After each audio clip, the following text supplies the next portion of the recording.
It started with a frantic 911 call, a wife pleading for help, saying her husband was unresponsive. But when paramedics arrived, they didn't find your typical emergency. Nam wasn't just unconscious. He was tied to a chair with zip ties and rope, and a towel covered his face. Gowun Park, a respected college professor, claimed her husband had tied himself up. But as investigators dug deeper, they realized something didn't add up. A deleted video, shifting stories, and the lingering question. Was this a tragic accident, or was there something darker at play? Today we dive into the tangled and mysterious lives of Gowun Park and Nam, and the events behind closed doors that led to his death.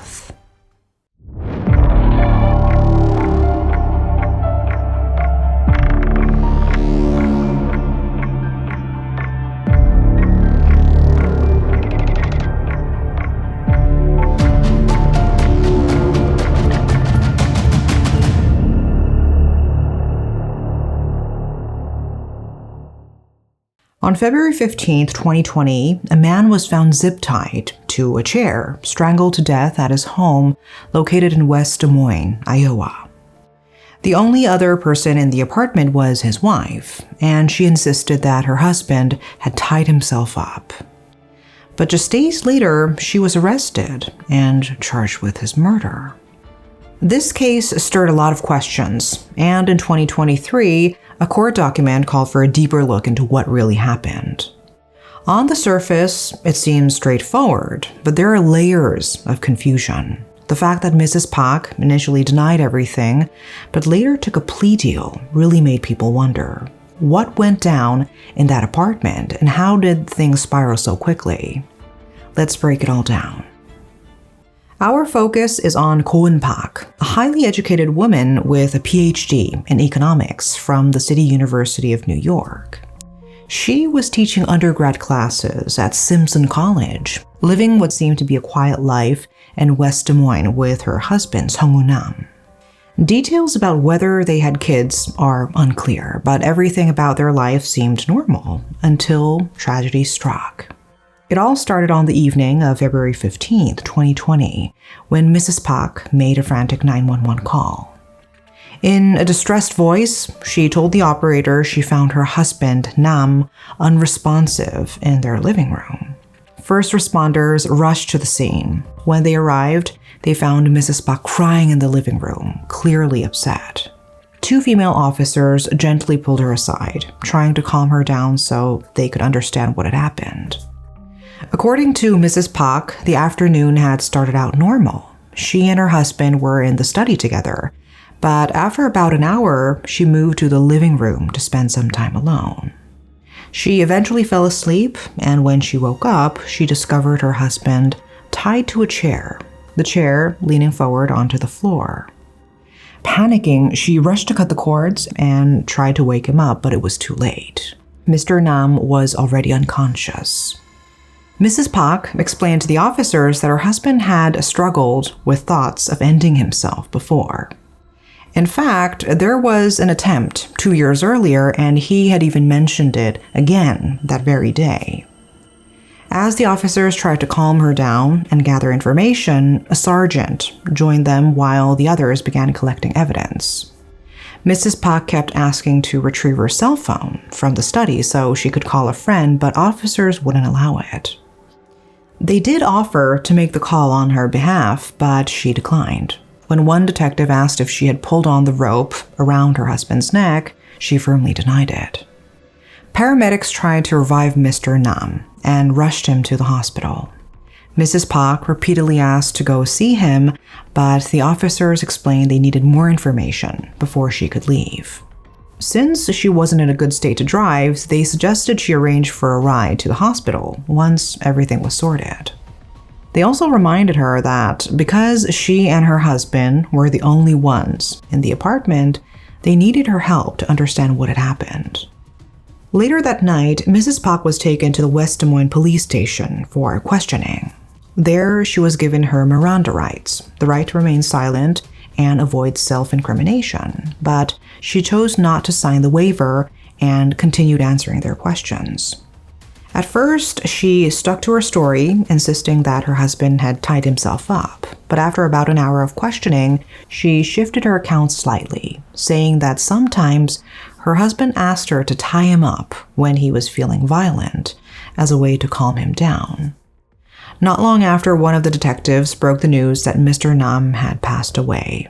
Mrs. Pak was inconsolable, crying so hard she couldn't answer any questions for a while. The detective explained that Mr. Nam's death was confirmed to be from strangulation based on the doctor's findings. Still, Mrs. Pak maintained her claim that her husband had tied himself up. The detectives pressed her, asking if she had been forced to act out of self-defense, but Mrs. Pak stood by her original story. The following afternoon, on February 16th, Mrs. Pak returned to the police station to give another statement. This time, after signing her Miranda waiver, she provided an updated version of the events from the previous day. According to Mrs. Pak, the day before, while she and Mr. Nam were driving, he had shattered his car's mirror in a fit of anger.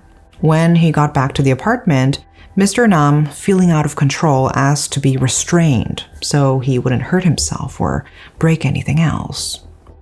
Mrs. Pak explained that she tied him up with zip ties and rope, even wrapping a rope around his neck and covering him with a towel. She also claimed that Mr. Nam asked her to tape his mouth to stop him from screaming. After securing him, Mrs. Pak said she moved to the living room, just as she had mentioned before. When she went back to check on him later, she found him not breathing, the chair tipped over, and Mr. Nam leaning forward on it. As the detectives listened to her account, they tried to approach the situation sympathetically, suggesting that if Mrs. Pak had been abused, her actions might have been in self-defense. They kept reiterating that it wouldn't make sense for someone in the middle of a violent outburst, like Mr. Nam, to stop and ask to be tied up. Mrs. Pak, however, felt like they were trying to frame her from the start. One of the investigators attempted to appeal to her further, saying that people would understand if she had acted out of self-defense against an abuser. He even implied that if he were in her shoes, he might have acted similarly to stop the abuse. Despite their efforts to persuade her, Mrs. Pak stood firm, insisting that she did not kill her husband. The police then asked Mrs. Pak to unlock her phone, explaining they had a warrant to search it. They requested either the passcode or for her to use facial recognition. Mrs. Pak, however, claimed she couldn't remember the code, and when they tried to use facial recognition, she deliberately covered her face. At this point, the officers accused her of lying, telling her they would do whatever it took to prove she wasn't telling the truth. They also mentioned that her version of events didn't align with the evidence they had from the crime scene, though they didn't specify what that was.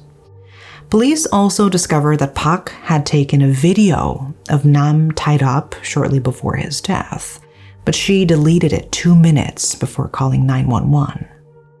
The deletion of this key piece of evidence raised questions about her credibility and her actions leading up to the call. The next day, it was revealed that Mr. Nam had died by ligature strangulation. This finding led the police to conclude that Mr. Nam hadn't ended himself, nor had he accidentally tipped forward and strangled himself as Mrs. Pak had suggested. The way Nam was tied up, zip ties on his hands and feet, and a rope around his neck did not align with an accidental or self-inflicted death. The severity and nature of the bindings pointed more toward external involvement.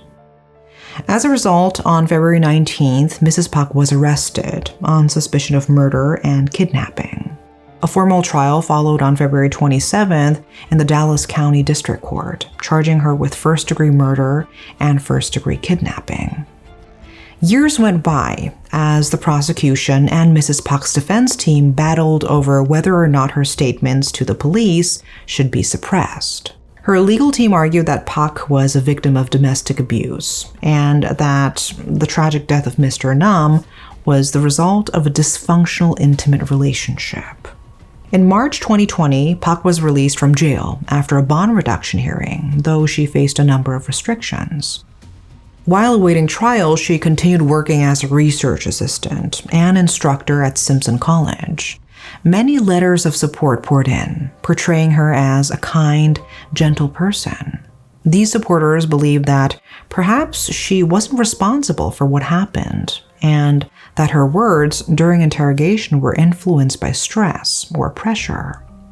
They wanted to believe that Pak had simply talked too much, beyond her control, and wasn't guilty of the crime she was accused of. There was significant discussion over the admissibility of Gowun Pak's statements to the police. On March 2, 2021, the district court ruled that from the moment officers arrived at the scene, they had essentially taken control of Pak. The court found that statements she made during that time, whether they cleared her or incriminated her, should have been excluded because she wasn't properly informed of her Miranda rights before the questioning began.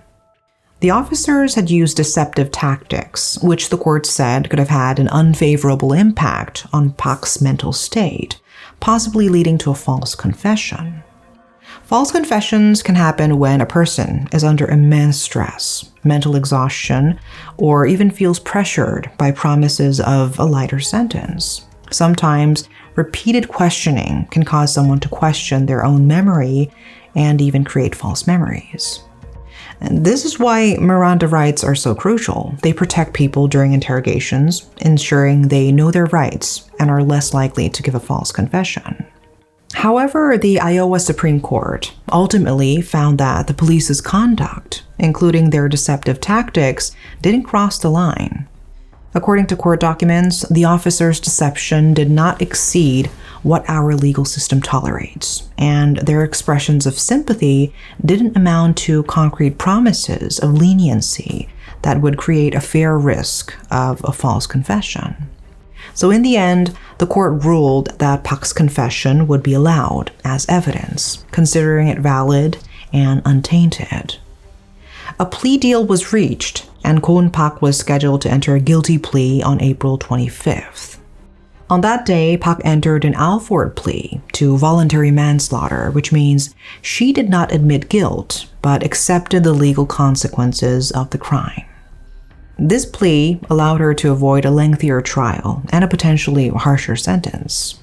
The Alford plea suggests that while Pak did not confess outright to the murder, she acknowledged that the evidence against her could likely result in a conviction.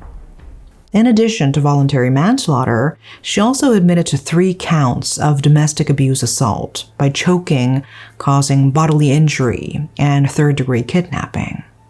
With her head bowed low, she quietly made her plea as the courtroom was filled with emotional wails of both her family and Mr. Nam's. Pak received a 10-year concurrent sentence and was ordered to pay $150,000 in restitution to Nam's family. Initially, she had been facing 25 years for each of the 3 charges, but the judge ruled that her sentences would be served at the same time, shortening her overall time in prison. Even though there had been calls for a deeper investigation into her early statements, in the end, it didn't change the outcome. Mrs. Pak pled guilty and will now serve her time behind bars. Pak addressed the court, stating that she felt sincere grief and regret for what had happened, emphasizing that she had not intended to hurt her husband and that she loved him. So that's the end of this tragic case, and it seems pretty conclusive, right? But in the end, whether her confession was influenced by her mental state or stress remains debatable. The court did accept her plea, and the case closed with her sentencing, leaving many to wonder if the full truth was ever uncovered. So what's your take on this? Do you believe Mrs. Pak's confession was made while she was in a vulnerable mental state? Or do you think she really did kill her husband in a form of self-defense? Let's talk about that in the comments. Rest in peace to Mr. Nam, and may both families find the closure they need. As always, thank you for watching, and I look forward to hearing your thoughts.